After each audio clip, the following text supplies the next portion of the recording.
झारखंड की विधि व्यवस्था को लेकर मुख्यमंत्री हेमंत सोरेन ने एक उच्च स्तरीय बैठक की। इस मीटिंग के दौरान सीएम ने त्योहारी सीजन के दौरान राज्य में सुरक्षा के पुख्ता इंतजाम करने के आदेश दिए। उन्होंने कहा कि राज्य में विधि व्यवस्था बनाए रखना सर्वोच्च प्राथमिकता है। सीएम हेमंत सोरेन ने साफ शब्दों में अधिकारियों से कहा कि अपराध नियंत्रण की दिशा में कोई भी कोताही बर्दाश्त नहीं होगी। साथ ही मुख्यमंत्री ने राज्य की नई कल्याणकारी योजनाओं के क्रियान्वयन को लेकर प्रक्रियाएं पूरी करने की बात भी कही है। उन्होंने अधिकारियों से कहा कि सरकार की कल्याणकारी योजनाओं का लाभ समाज के अंतिम पंक्ति के व्यक्ति तक पहुंचाने के लिए मिशन मोड में काम करें।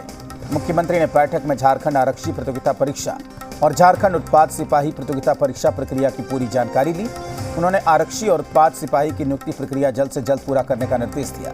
मुख्यमंत्री ने कहा कि नियुक्तियों में पूरी पारदर्शिता और गोपनीयता बरती जानी चाहिए। साथ ही ये भी कहा कि यूनिफॉर्म सर्विसेज की नियुक्ति प्रक्रिया में एक रूपता होनी चाहिए।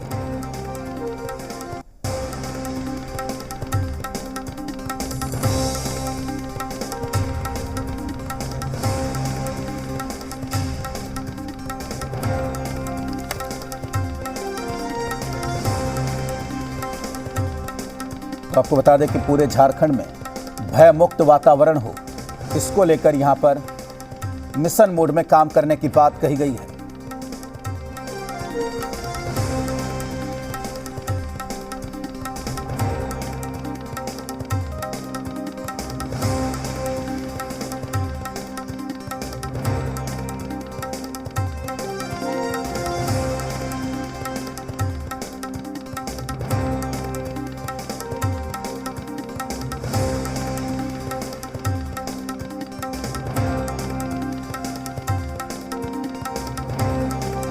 पर मीटिंग की है, रिव्यू की है और त्योहारों के दौरान किसी भी तरह की कोताही बर्दाश्त नहीं करने की बात यहां पर की है। तो फुल एक्शन में यहां पर हेमंत सोरेन नजर आ रहे हैं। आपको बता दें कि हर हाल में विधि व्यवस्था बनाए रखने पर जोर देने की बात यहां पर की जा रही है। तो फुल एक्शन में सरकार हेमंत सोरेन यहां पर नजर आ रहे हैं। तो सीएम हेमंत सोरेन ने यहां पर अध्यक्षता की है।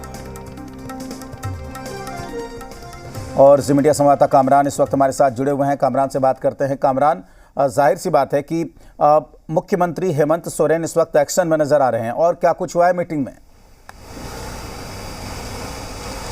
बिल्कुल, देखिए, तीसरी बार राज्य की कमान संभालने के बाद मुख्यमंत्री हेमंत सोरेन लगातार जो है वो एक्शन मोड में नजर आ रहे हैं।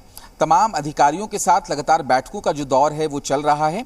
वहीं हाल के दिनों में कई पर्व त्यौहार आ रहे हैं और विधि व्यवस्था जो है वो कहीं ना कहीं एक बड़ा सवाल है। विपक्ष विधि व्यवस्था को लेकर लगातार सरकार पर सवाल उठाती रही है और इस मामले को लेकर जब कल बैठक हुई तो बैठक में सीधे तौर पर स्पष्ट दिशा निर्देश दिए गए कि जो विधि व्यवस्था है उसे दुरुस्त करने की जरूरत है और कोई भी अपराधी प्रवृत्ति के लोग हैं उन पर पूरी तरीके से अंकुश लगाने के मुख्यमंत्री ने निर्देश दिए हैं। तो साफ तौर पर क्योंकि लॉ एंड ऑर्डर को लेकर पूरे झारखंड में भारतीय जनता पार्टी लगातार ये आरोप लगाती रही है कि झारखंड की विधि व्यवस्था बिल्कुल भी ठप हुई है। तो इसी को लेकर दोबारा ऐसे आने वाले वक्त में विधि व्यवस्था को लेकर कोई भी परेशानी ना हो, इस चीज को सुनिश्चित करने के लिए अधिकारियों को दिशा निर्देश दिए गए हैं। साथ ही साथ आने वाले वक्त में कई योजनाओं का क्रियान्वयन किया जाना है, कई योजनाओं को झारखंड में लागू किया जाना है। उन योजनाओं को बेहतर तरीके से लागू किया जा सके, इसे भी लेकर दिशा निर्देश अधिकारियों को दिए गए हैं। और वर्तमान में जितनी भी कल्याणकारी योजनाएं चल रही हैं राज्य सरकार की तरफ से, ताकि आम लोगों को उस कल्याणकारी योजनाओं का लाभ मिल सके,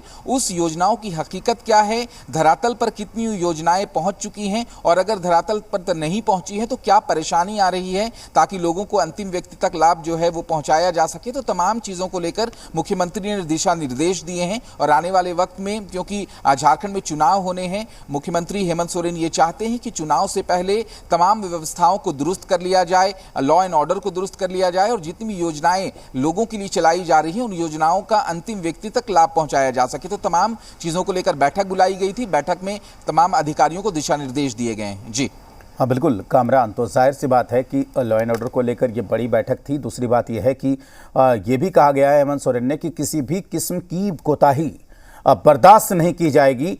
यानी कि जिस तरीके से छिटपुट खबर आई थी मुहर्रम के दौरान या फिर उससे पहले, तो उन्होंने यहाँ पर साफ और सख्त संदेश अधिकारियों को दे दिया है कि किसी भी किस्म की कोताही बर्दाश्त नहीं होगी।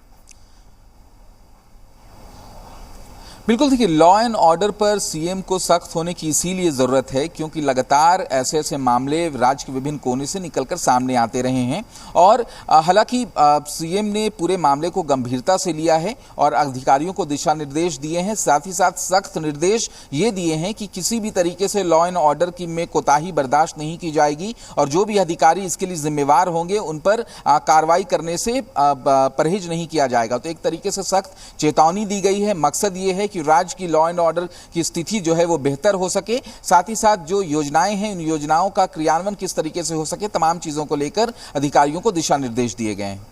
बिल्कुल कामरान, यहाँ पर यह भी कहा जा सकता है कि जिस तरीके से ये लॉ एंड ऑर्डर को लेकर रिव्यू मीटिंग हुई है तो अभी कुछ दिन हमें रिव्यू मीटिंग का सिलसिला देखने को मिल सकता है इस तरीके से। बिल्कुल देखिए, ये जो बैठक बुलाई गई थी ये कोई प्लान्ड बैठक नहीं थी। मुख्यमंत्री आवास से जानकारी मिलती है तमाम अधिकारियों को कि ये बैठक बुलाई गई है। बैठक में तमाम जो लोग पहुंचते हैं और सीधे तौर पर क्योंकि रिव्यू मुख्यमंत्री तमाम अधिकारियों से तो कर ही रहे हैं, साथ ही साथ जो इनपुट्स निकल कर सामने आ रहे हैं राज्य के अलग अलग कोने से, जो लॉ एंड ऑर्डर के ध्वस्त होने की खबर, कई आपराधिक घटनाओं की खबर जो आ रही है, विपक्ष इस मामले को लेकर लगातार मुद्दा बना रहा है, तो तमाम चीजें जो है वो मुख्यमंत्री के संज्ञान में हैं। इसीलिए व्यवस्थाओं को सुदृढ़ करने के लिए बैठक बुलाई गई थी। बैठक में दिशा निर्देश दिए गए हैं, सख्ती से अपराधियों पर लगाम लगाने के दिशा निर्देश दिए गए हैं। अब देखना है कि आने वाले वक्त में इन बैठकों का कितना असर होगा और अगर बैठकों का असर होता है तो यकीनन राज्यवासियों के लिए बेहतर खबर होगी, क्योंकि जिस तरीके से लॉ एंड ऑर्डर की स्थिति पर सवाल उठाए जा रहे हैं और ऐसे में जब व्यवस्थाएं सुदृढ़ होती हैं तो लोगों को फायदा इसका सीधे तौर पर देखने को मिल सकता है। बिल्कुल कामरान, बहुत शुक्रिया आपका पूरी जानकारी के लिए। तो हमारे संवाददाता कामरान हमें बता रहे थे कि किस तरीके से मुख्यमंत्री ने यहाँ पर मीटिंग में तमाम जो अधिकारी हैं उनको सख्त निर्देश जारी किया है। रांची में परसों यानी कि शनिवार 20 जुलाई को बीजेपी